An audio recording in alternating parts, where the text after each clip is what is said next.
Hey everybody, welcome to the program WRSA Radio. I am your host, Grenadier One. As always, I hope you're all doing well and good and getting along in your lives. I'm doing okay. Sorry that the show is late today. I've spent several hours under a massive thunderstorm, and it has not made things very conducive to recording a show. So I'm a little late getting all this together. And then there was some work stuff going on, some real work, paying job stuff that was delaying me a little bit. So anyway, I don't have much in the way of images for the video today, but that it is what it is, and we'll just roll with it. Sometimes you have to adapt and overcome, right? So anyway, we'll get right into it. The show this week is going to focus on a topic that honestly we could do multiple programs on because it covers a wide array of individual areas. It's something that impacts so many things in our lives, but it's something that we have been seeing most concentrated here lately in the war in Ukraine. So what I'm talking about is perception versus reality. What the truth is compared to what we, and I mean everyone when I say, the royal we, I guess you could you could call it, that we believe the truth to be. It's an extremely powerful thing. We very often talk, especially on the right, about objective truth, what really is taking place or took place in the past tense. I think it's a cornerstone of what you could call traditionalism. It's something we kind of pride ourselves on. It's something that is woven into our DNA, and I'm not using that just to turn a phrase. I think that for many people of specific genetic makeup, that seeking the truth and demanding truth are something that is on a genetic level. Now, I'm not one to believe that DNA is destiny because we make our own choices and we're responsible for our own actions, but our genetics play a big part in what we key on and how we, perceive things and how we see the world. So for some people, that's not a trivial topic. It's a gut level lizard brain reaction if you tell them that, what I'm about to tell you is the case. I am in many ways one of those people that seeks truth and accuracy. I've spoken before about an almost compulsion to provide as much level of accuracy as I can. It's just something that I feel like I have to do or I'm need to do. So I can recognize that we can't always do that and come to kind of an internal settlement with that. I can square that, but if I can, I want to tell the truth, or at least what I see is the truth. And that's the part that some people have a hard time with, because perception shapes what we believe to be the truth. There is the truth, and there is what people see and believe to be the truth. And it's not necessarily a bad thing. For example, a witness to something happening may not have seen the full event. They're only seeing a small segment of the whole, and that shapes what they see or what they would report as the truth, because it's as they witnessed it. I think you guys are kind of, onto that, and you understand me, so let me just kind of crack on, as they say. The closer that we are physically to an event, the greater the level of connection to that event that we have. And I think the greater level of accuracy that we will expect to be relevant. And what I mean is that if I hear about, for example, a robbery that took place in Chicago, I don't really care about the details of that so much. Who did it? Did they catch them? So forth. That's all I really need to know. So if I see it reported on TV and they give me those basics, I don't necessarily care if they're 100% accurate. But if I hear about a robbery that happens in my apartment complex, well, that's another story. I want as accurate level of detail that I can get, and I'm not going to accept BS from people trying to stonewall me or give me information that I know to be false. So, it's more important to me, and it's potentially directly affecting me. So I demand more information, more accurate information. Now, why is that? Is it only because it's right there and more real? I can see that. It makes sense to me. It squares with me. Then what about something like this war in Ukraine? Physically, it's thousands of miles away from us, and yet many people are closely following it and taking in details that they construct in their minds, a picture of what is happening. Only it's not what's happening. It's what they are being told is happening. When we have something in close proximity to us, we're both physically and emotionally attached to it. And accuracy is very important. We demand more because it's a risk, or it's potential risk for us. When things are far away and we have no emotional attachment to it, then accuracy is almost irrelevant. It's that emotional attachment to things that causes us to demand information. And when our physical eyes or our senses can't also provide that information, then we can't form an accurate picture of what's happening. And this usually causes us some cognitive stress or discomfort. It's a sense of dread or foreboding. It's that old lizard brain telling us that something's not right. And this causes some people to simply demand more information in an effort to sort out what they believe to be the picture of things. For many people who have a much lower tolerance for inaccuracy, they don't require that information to be accurate at all. As long as it conforms or confirms to their emotional picture, that they're forming in their head, they're fine with it. And these people who, those who have a higher tolerance for inaccuracy, are much more accepting of a narrative that is fed to them. Now, this means that they are much easier to manipulate.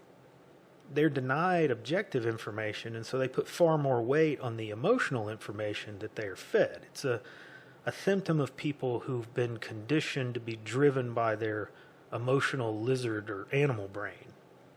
People who live day-to-day lives seeking, nothing more than to have a lizard brain stimulus and to respond to that stimulus and just repeat that over and over all day until they finally get the, hey, lizard body is tired, let's go to sleep signal, and they go to bed so they can get up the next day and repeat it. Those people are who I'm talking about. When those people see events that represents a threat happening far around the world, then they'll feel that dread building as that inner lizard brain tells them, shit's bad, you need to hide.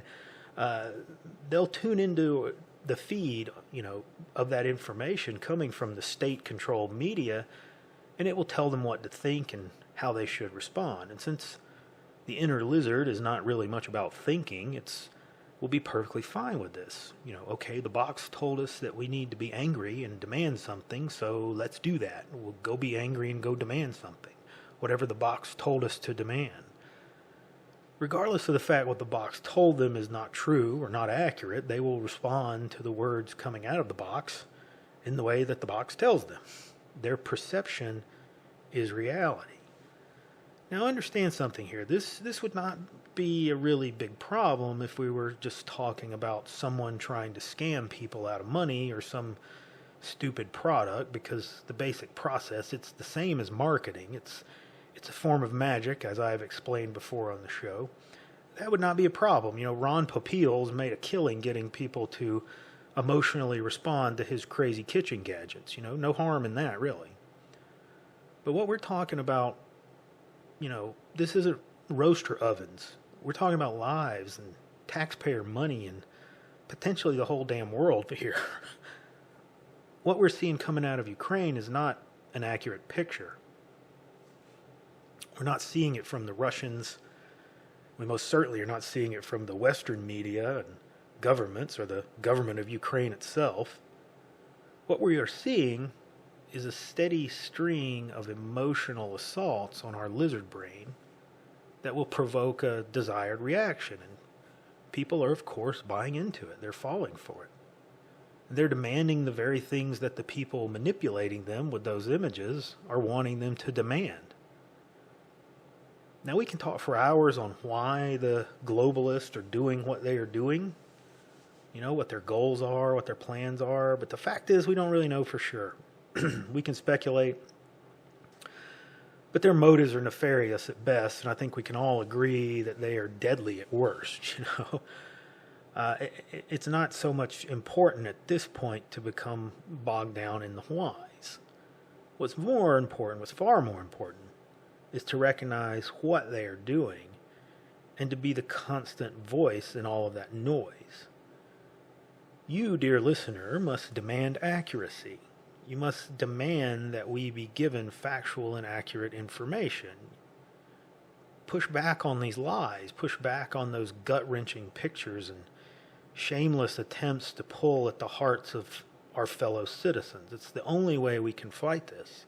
Today, for example, I saw some images of refugees coming out of the Ukraine, and they showed the picture of a very young boy, small boy, probably 5, 6 years old, crying as he walked across the border into Poland, carrying nothing more than a small grocery bag full of something.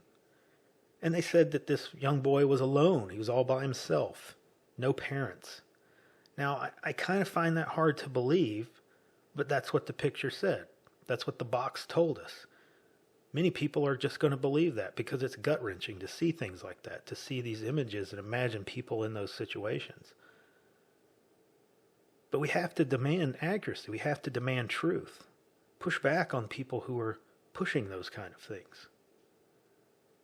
Now, many people will say none of the narrative matters because the Russians are actually winning on the ground and they will eventually take control of Ukraine and this will all be over. Well, folks, perception is reality when we're at a national and international level. The citizens become emotionally invoked, and I use that term on purpose.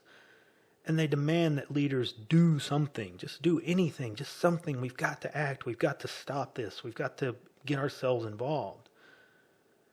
Now, we just lived for 2 years under the most blatant example of what I'm talking about. It didn't matter one bit that what was called conspiracy theory and misinformation and denounced and canceled has all turned out to be true. It didn't matter. The perception was that a deadly and dangerous event was happening, and that demanded responses and actions from leaders, and anyone who questioned it and spoke out against it, well, we were liars and crazy people. Perception was reality. Facts didn't matter.